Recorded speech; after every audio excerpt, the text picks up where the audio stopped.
تا آقا یه پلنی دارم برای از اینجا امشب هر چی جایزه در آوردیم بدیم به کی؟ بدیم به کودکان کار. بریم ببینیم چند تا میتونیم در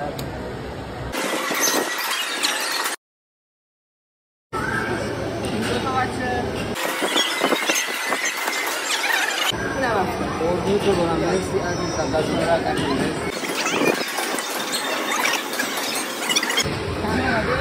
کارته؟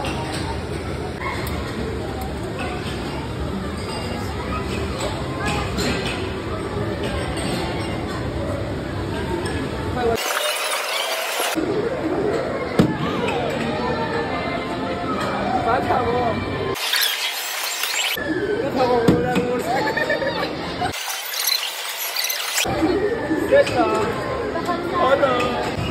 بچه خسته شدم. این عروسک هایی که تا الان قراره بدیم به کودکان کار. خب بچه جایزه ها رو گرفتیم، واقعا ممنونم از مجموعه ویار پارک. الان داریم این جایزه ها رو تحویل بچه کار بدیم. یه خسته نباشید هم بهشون بگیم. سلام، چطوری؟ چند سالته؟ 12. ببین چند تا جایزه داریم اینجا.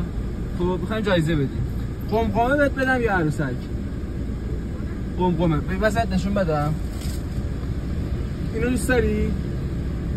قمقمه است. درشو باز.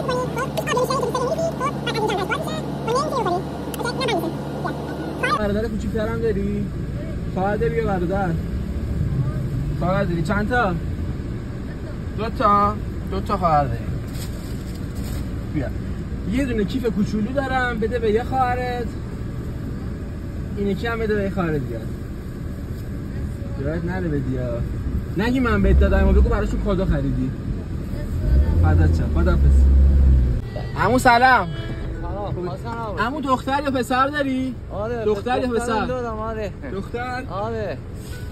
4 ساله دارم. یه دونه شهرستانه. گرگان. اینو بده بهش. دست درد نکنه. فدات شم. قربونت برم. خسته نباشی عمو.